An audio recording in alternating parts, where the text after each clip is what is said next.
નમસ્કાર, હું છું અંજલિ બારોટ. આપ જોઈ રહ્યા છો AB48 ન્યૂઝ ગુજરાત. નજર કરીએ આજના મુખ્ય સમાચારો પર. બારડોલીની BABS હાઈસ્કૂલ ખાતે 80માં સ્વાતંત્ર્ય દિવસની ભવ્ય ઉજવણી કરવામાં આવી હતી. સામાજિક આગેવાન ધનસુખભાઈ ભીખાભાઈ પટેલના હસ્તે ધ્વજારોહણ કરવામાં આવ્યું હતું.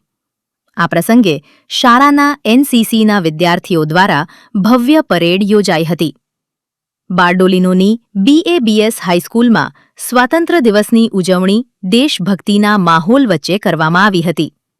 સામાજિક આગેવાન ધનસુખભાઈ ભીખાભાઈ પટેલે રાષ્ટ્રધ્વજ ફરકાવી સલામી આપી હતી.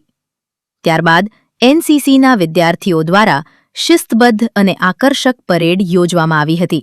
શાળા પરિસર દેશભક્તિના ગીતો તેમજ ભારત માતા કી જય અને વંદે માતરમના નારાઓથી ગુંજી ઉઠ્યું હતું. કાર્યક્રમમાં શાળા સંચાલકો, ટ્રસ્ટીઓ, શિક્ષકગણ અને મોટી સંખ્યામાં વિદ્યાર્થીઓ ઉપસ્થિત રહ્યા હતા અને સૌએ રાષ્ટ્રપ્રેમ સાથે સ્વાતંત્ર્ય દિવસની ઉજવણી કરી હતી. ચેતનાબેન જે Aghera, Acharya, BABS high school Bardoli. Bardoli education society સંચાલિત BABS હાઈસ્કૂલ એટલે કે બારડોલી ઓદિત્ય બ્રાહ્મણ સાર્વજનિક હાઈસ્કૂલમાં આજ રોજ 15મી ઓગસ્ટની ઉજવણી કરવામાં આવી હતી.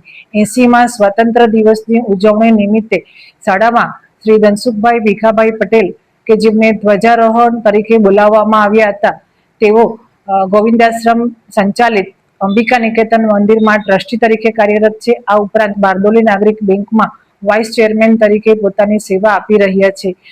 આ સિવાય શાળાના હોદ્દેદારો, આચાર્યો, શિક્ષક મિત્રો, નગરજનો અને વિદ્યાર્થીઓ ખૂબ મોટી સંખ્યામાં હાજર રહ્યા હતા અને 15મી ઓગસ્ટનો કાર્યક્રમ ખૂબ જ ઉત્સાહભેર ઉજવવામાં આવ્યો હતો.